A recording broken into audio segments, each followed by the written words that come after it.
But yeah, man, Sweet 16. There's a lot to talk about. Let's get right into it, brother. We're going to start with the biggest winner. Who's the biggest winner from the first 2 rounds of March Madness this year? Biggest winner, I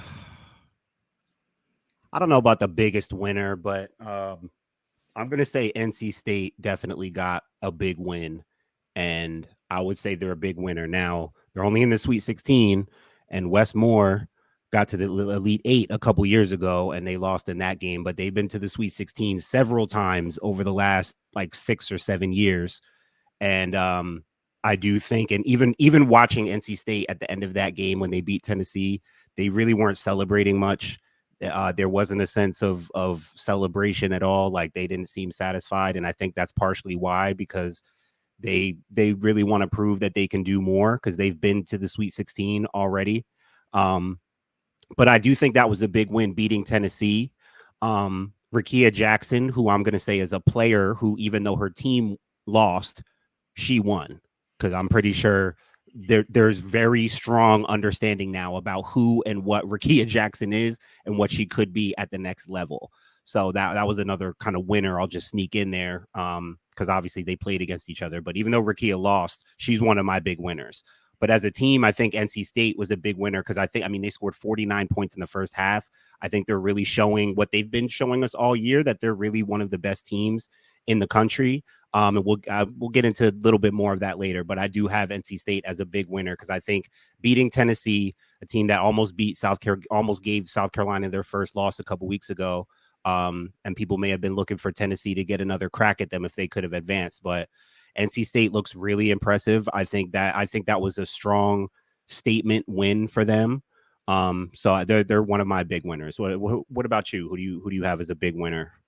I have 2. One's a team, one's a player. First one is UCLA. Obviously, I posted a clip earlier this week about how I think that UCLA could make it to the national championship if I think about it hard enough. But to win the first round matchup and obviously your second round matchup without Lauren Betts, who's the best player on the team, is amazing. Charisma Osborne was fantastic in game 1, as was Kiki Rice. I think Kiki Rice was exceptional in the second game of the season.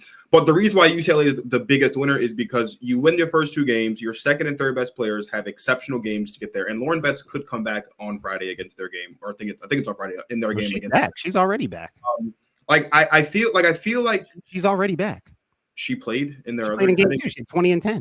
I didn't know she played in the second game. She's back. She's back. But the reason, so for UCLA, what I love about UCLA, and I've talked about it already, it's like this is a really good basketball team that we're not talking about enough. And they're the 2 seed, and so they're obviously the better team, but there's still a lot of people who expect LSU to at least see Iowa, maybe see South Carolina again.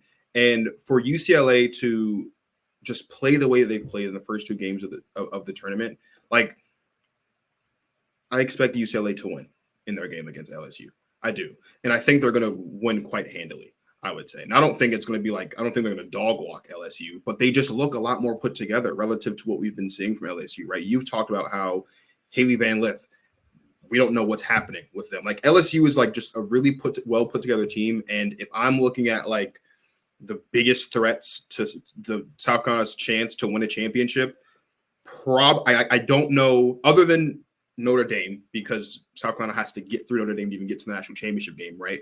Other than Notre Dame, I don't know if there's another team definitively that I would say is a bigger threat to South Carolina's chance to win a championship than UCLA.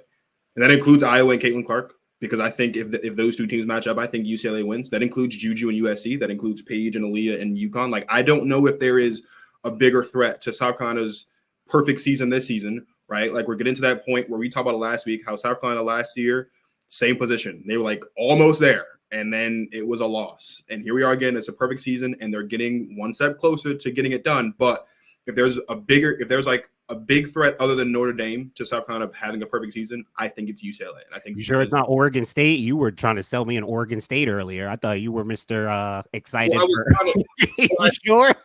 I was trying to explain to you that I thought that Oregon State and Notre Dame would be a more exciting game than LSU and UCLA. For me, I don't know. I don't want to come sing for LSU right now, bro. I don't know. I'm not excited to watch LSU play basketball right now. That's what it is. That's fair, but I also think it's not a more exciting game. it's just not exciting to me. Like, I'm gonna watch the game, obviously. You're not excited. You're not excited. You wouldn't be excited to watch UCLA beat up on LSU like you just said they would. Would I be excited to see that? You're not excited to see that. You're more excited to watch Oregon State against the you told me you were excited for Oregon State Notre Dame. So you're talking like Notre Dame is in. So why? How could that be? How's that? So let me explain. I'll explain it. LSU. I'm giving it to you. I asked. So go ahead. LSU are the defending champions, and through 2 games of the tournament, they've looked like the defending champions for a quarter and a half. Yeah, I know that. I know that part. Right. No. What I'm saying is, for me, the excitement about LSU for me personally should be, this is a really good basketball team, one of the best teams in the country. They look like defending champions, and they look like they're on that collision course with Iowa and on a collision course for South Carolina. And right now, they don't look like that. So for me personally, I'm not excited to watch LSU play basketball right now, the way I was excited to watch LSU play basketball a couple of weeks ago. Relatively speaking, you got Notre Dame, a very exciting basketball team. We've talked about Notre Dame probably a dozen times on this show this season. I watched Oregon State play Nebraska, and I thought Oregon State played a really good game. Obviously, they won the game. I was really impressed with what I saw from Oregon State. It's probably my first time I really got to, it was the first time I got to sit down and really watch Oregon State play basketball. And I think stylistically, Notre Dame and Oregon State matches up well, right? There's a lot of great guards, a lot of great wings at Notre Dame. But Oregon State, it's all about the big. It's all about Reagan Beers. And that matchup to me is an interesting one because those 2 styles are going to clash. And to me, they're going to clash in a way that makes for a more exciting game. To me personally, I'm just not excited to watch LSU play basketball right now. I hear you. That's all it is. If you're talking about like on the grand scheme of things, yeah, of course, LSU and UCLA is, most people are more excited to watch that. But me personally, I'm not excited to watch LSU back as the defending national champions. Me personally, I'm not excited to watch LSU play basketball right now because they haven't looked like the defending national champions so far through 2 games in the season, except for the 4th quarter and the second half of the 3rd quarter when Flau'jae said, "F it, let's just do it," and like they started getting their life together, and then they blew out Middle Tennessee. Up until that point, looked like Middle Tennessee was going to pull out yet another upset and send LSU home. So, like, I'm just... They beat Louisville, who you said would beat LSU. I did say that because Okay, so, and I got it. I think LSU UCLA is going to be a dope game. I think it's going to be a great game. I can't wait to see it. I think that's one of the most exciting matchups we could have gotten in this round. I don't disagree. The matchups are excellent. We could do a whole thing just on that matchup. I'm very excited. I think Martin, there's nothing you're going to say that I'm going to disagree with. Yeah, no, I'm just giving you my take. You finished. I'm giving you my take on LSU UCLA. Like I was saying this morning, like it's not. I don't know. Yeah, okay. You got your piece off. I'm just giving you what I think. I think it's going to be a great game. I think the matchups are phenomenal. I can't wait to see the cross matches. Now, I'm with you on when I thought about it and I think through it, I think I'm taking UCLA because I think Kiki Rice is someone that people have to start looking at and talking about more. She's a big guard who is going to give LSU problems, in my opinion. Now, I also think that with LSU, the biggest key that I'm looking at right now, and you said her name, but again, another thing where we could do a whole segment just on Flau'jae. I think people need to understand like how actually like she is, because she's the ultimate Swiss Army knife. She is literally saving LSU in moments. Like their talent shows up where they can overpower you with Angel, with Anissa. Michaela will start hitting shots. The offense is extremely disorganized, as I've pointed out time and time again. But again, their talent can overpower you. I mean, they've been good enough to play South Carolina to final possessions. So like their talent is that good. They're just highly disorganized and dysfunctional offensively. And to me, that's all coaching. But anyway, Flau'jae Johnson is the key for that team. She may be good enough. Like because she's not just a 3-and-D role player right now. She's a high level 2-way basketball player. She will take over the game. She's in she will take over the game mode right now. She's that good as a wing player. Like Michaela is great. Haley, I don't know what she's doing. I don't know what they're doing with her or what she's doing. I can't speak for her. But from the perimeter on that wing, what Flaugier does defensively and now offensively, what I'm seeing her do as a shot maker, driving the ball. Obviously, that's been a strength of hers. She's dynamic, finishing and driving to the basket. But I'm telling you, she's coming up in big moments. She looks prepared to do whatever is necessary. And when you have talent in a player like that, that's scary. But I do think just organizationally, I think the matchup's going to be fire, but I do think Kiki Rice is the one to look at because she's a big guard who I think creates a mismatch problem for LSU. We know they have the bigs inside. Lauren Betts is back and she looks fine. She looks polished. She just had 20 and 10. London Jones is like the fact that they have a complete roster of shooting. They have a big guard playmaker in Kiki Rice and they can score inside. And they're just the least bit organized. To me, I am looking at them as probably having the edge over LSU in that game. I do have one more winner before we go over to the other side of things. I think UConn is a big winner. Not because like obviously they were favored to beat Syracuse. I think most people expected that. Most people have UConn in their Final Four. But I just think that performance that Paige had, I think the way UConn is playing, I think they're almost like gaining their respect back, Paige and UConn. Like, I mean, of course, we always respect UConn, but from a standpoint of all eyes have been on, right, Caitlin, Iowa, Angel, LSU, right, Juju, USC, right? We're starting to spread out the love and the attention more. And UConn is sitting here showing us like, yo, we're still here. Even though we've lost people, we've had injuries, like Paige just looks so, the game looks so easy to her. I heard Rebecca Lobo say this, and I almost tend to forgot it myself. People forget Paige was the National Player of the Year her freshman year. She was the National Player of the Year. So when you watch her and as easy as she's making basketball look right now, it makes sense. And you have to remember, like, she is really that good. And even looking at Paige, like, bro, I just think it's interesting because they're gonna need. I mean, Duke is gonna. We're gonna talk about Duke in a little bit, but I think that's gonna be a great matchup as well. But I think UConn is a big winner just because I feel like Paige is reminding people how great she actually is, and it's like calm. Like Paige isn't Caitlin where she's very demonstrative and shooting deep threes and stuff. Like she's very efficient, and that's the name of the game for UConn. They're efficient. Ashlyn Shade, the freshman, she's hitting big shots for them. That's just who UConn is. They get girls to step up. They run their stuff. It's organized. Like, again, I'm gonna really touch on that tonight because it's like the difference between these teams that are well coached, that have great talent, and are also well coached. Like LSU has more individual talent than UConn, but UConn just looks better because the everything runs through their best player who really embodies the system, which is efficiency, bro. So I think UConn's a big winner because they're like reminding us who they are right now. I agree. My other big winner was Baylor. A big win on the road against Virginia Tech in the second round. The first half was all about Sarah Alexander, who's the best player on the team. The second half was all about Jada Walker, who, if you didn't watch the first half, you would think Jada Walker was the best player on the team. She was aggressive. She was not afraid to put the ball on the floor. She attacked the whole time after time, drew fouls, and caused a lot of issues for Virginia Tech.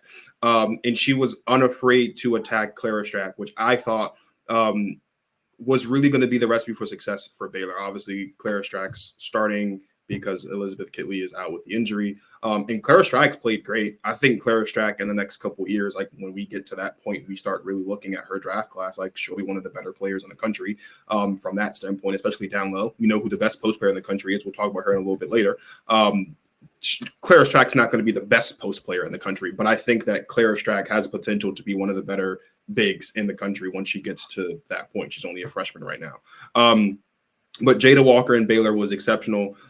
Sarah Alexander was exceptional as well. And I'm just looking forward to their matchup against USC in the Sweet 16 as well, because I think that's going to be a very, very good matchup. You're going to have a duo of Juju Watkins and Mackenzie Forbes going up against the duo of Sarah Alexander and Jada Walker. And that matchup alone, based on what we've seen in the first two rounds, I think is worth the price of admission. But let's talk losers, Martin. Yeah. I know you're going to take this very literally, as you should. But who is the biggest loser from the first 2 rounds. Yeah. Last quick thing on page 2. Only player in the country who's averaging over 30, 10 rebounds, 6 assists, and at least 3 steals in the first 2 rounds of the tournament. She's the first UConn player in the last 25 seasons to have 5 straight games of 25 points or more. And it's like, again, it's calm. Like it feels like it's just easy for her out there. Yeah, my biggest loser was the literal biggest loser, North Carolina. That was embarrassing. And along with just the team and Deja Kelly, that was hard to watch. I didn't expect them to win. I expected it to be an okay game, but I know how good South Carolina is, but that was embarrassing. And frankly, I was trying to think about how to say this or address this. I'll try not to go too deep, but I just felt like anytime I watched Deja Kelly this year, I just didn't think it looked right. Something with her jump shot seemed different and off. I don't know. I didn't see really a confident lead guard throughout the season when I would watch her. And to me, that would always hold them back. I liked Alyssa Utsby. It seemed like it was there, except they were kind of always waiting for Deja to really take over with her talent. And sometimes you just have an off year and it really sucks when it's your last year, but it really showed in this game. I mean, they made her look ineffective. They made North Carolina look like a mid-major team. It looked like they didn't belong. They looked like a 16 seed, bro. They had 19 points at halftime. They are by far the biggest loser, because not only did they lose, they lost in an embarrassing fashion. They looked like they weren't even a Division I basketball team. And that's embarrassing for the kind of team that we expect. We all respected them as a good basketball team. They're an 8 seed. I mean, they're playing the ACC. To lose like that, that clearly, easily the biggest loser, bro. That was hard to watch. That was hard for me to watch. That's her. It wasn't hard for me to watch. Enjoyed every segment of it. I mean, there's nothing for me hard. I loved every segment of that, from opening tip until the final buzzer. As a South Carolina fan, obviously. As a Deja Kelly fan, yeah, it was definitely tough to watch. My biggest loser, I'm gonna say it again. I don't like what I'm seeing right now from LSU as defending champions. And it's weird to call them losers because they've obviously won 2 games in a row and they're in the Sweet 16. But as the defending champions, there has to be a certain level, right? You have to take it to that next level. And there were a lot of people when LSU got slotted in as that 3 seed, like, oh, no problem. LSU was 3 seed last year. Yeah, LSU was 3 seed last year, but they were at a different level at this point last year. They were kicking it into that playoff gear. They were kicking it into that championship gear. They haven't done that yet. Well, they did it in the second half of the third quarter and to finish off the fourth. But we can't go 2.5 quarters of just frustration and not playing good defense and not hitting shots against UCLA, because you're not going to have the window of opportunity to just storm back the way that you did against Middle Tennessee, because UCLA is a much better basketball team. LSU does not look like a national championship basketball right this second. And to me, that's concerning, because their road to the national championship obviously is not going to get any easier from here. You're going to have to beat LSU. You're going to have to beat UCLA. You're going to have to beat Iowa, most likely. You're going to have to go up against, USC or UConn, right? And then you're going to have to go through Notre Dame, Texas, whoever comes out on the other side. It's not going to get any easier. There's no team the rest of the way that LSU can go 2.5 quarters of just doing whatever and expect come the end of it that they're moving on to the next round. That just can't happen. And so, again, I know it's weird to say they're losers, of course, because they've won the 2 games that they needed to win to make it to this point. But when you look at LSU from the context of a champion and what it means to be a champion and to be a defending champion at that, and to have the chip on their shoulder that in some ways is warranted, in other ways I think they've kind of, in their own doing, kind of magnified and put on their shoulder themselves, which, again, whatever it takes, do what you got to do. They don't look like defending national champions right now, and that's concerning to me. It's concerning to me. It's the reason why I thought that if they matched up against Louisville, they would lose in that game. It's because it's concerning. We talk about it all the time in our text messages. They don't run plays. I talk about it on this show. I talk about it everywhere. How they don't run plays. I watch Haley Van Lith play basketball, and it's almost like the lamp theory with English, where you can just replace her with a lamp and nothing's going to change. She hits a couple shots here and there, but Haley, I don't can't think of one game this season where Haley Van Lith has actually impacted the game or impacted winning in a positive way. It's a handful. She's I had a don't handful of games. She had 2 or 3 20+ point games. She had a couple times where she showed up. Even the South Carolina game, she showed up early. Like it's in spurts. It only happens in spurts, man. I'm very concerned about the state of LSU. They don't look like champions right now, and so for that reason, with the road have to go on to win a championship again, to go back to back and be the first team to do that since one of those UConn dynasties, they're not looking like they can do that right now. Yeah, that's why we both said we're taking UCLA in the next game. I mean, they could become actual losers, and then there's nothing sweet for anybody now. The Sweet 16, all 16 of these teams are really good, really good. So it's not sweet for anybody going forward. Kim Mulkey, I don't know if this Washington Post thing is getting to her. I don't know if that's part of it. I just think there's a lot going on. The main thing for me when I look at the coaching that I've decided on is that they just don't know how to coach this much talent. It was too much talent. Anissa Morrow and Haley Van Lith was too much talent. And I see people leaving comments on my post from the clip where I talked about it this stuff last week with Haley. People talk. Someone said she went to learn how to be a point guard. Why would you go to LSU? Why are you going to Kim Mulkey to learn how to be a point guard? That wasn't your good. That was a good decision on your part, and that's not good. That's not a coach adapting to the kind of player you're getting. You don't turn that kind of player that I saw at Louisville the last couple of years into a point guard of a system where we got to focus on her entry passes. Come on, bro. When your offense looks this bad and you have a player that talented who is just not effective, come on, bro. It's 100% coaching. And I have decided that the combination of adding Anissa, who is extremely talented, you have look, their big three is Anissa, Angel, Flauget. That is more than clear to me. Now, they should have a big four, but they don't. But they have a clear big three, and Haley is just on the outskirts, just trying to figure it out play by play, and I just feel bad for her, honestly. But I've decided they just can't coach that much talent. It was just too much talent for them. It takes a lot to coach that. That's a lot of talent, and it takes a lot to coach that, right? I think they had just enough last year with Alexis, and I think it was like just enough, and it worked out. And Angel she got dominant and she went on her run. But now is where you need better coaching, the best coaching more than ever. And I'm still waiting to see it. Still waiting to see it. And I also, I want to be very careful about this because I don't want this to come off the wrong way, but like there's always something off the floor with this team, bro. Well, like every way this season, like there's been a lot of stuff going on off the floor. Like you talked about the Washington Post thing with Kim Mulkey. Like earlier in the season, if you remember, it was the whole like Flauget, Angel Reese beef thing. Like their moms were beefing, like whatever that stuff was. Like and I've been wondering if that's affecting their chemistry, but to me, now it looks like they're just focused on winning because like they do interact with each other and engage. It's not like last year. They don't seem like they're best friends anymore for some reason, but they are at the podium together after games. They are engaging during the game. Like I've been watching closely for that because I've been wondering, like, is that part of it? Like there was that.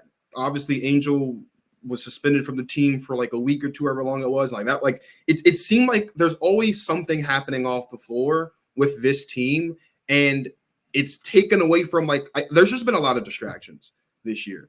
And when you couple that with, again, your like, have you been talking about how like there's just they bit off too much they can chew, bro. Like they bit off way too much than they can chew is essentially what it comes down to. Like yes, so like there are players last year. Alexis Morris, one of them, obviously left. You want to replace that talent. I agree with you. I think that bringing in Anissa Morrow would have been fine. I don't know why we need to go and also get Haley Van Lith. Like she wants to be there. I understand that. If I'm not mistaken, there was like she was gonna go, when Kim was still at Baylor, she was gonna go to Baylor when she I get all of that, and so there's still that. That's cool, but like if you're gonna do that, then you have to make it work.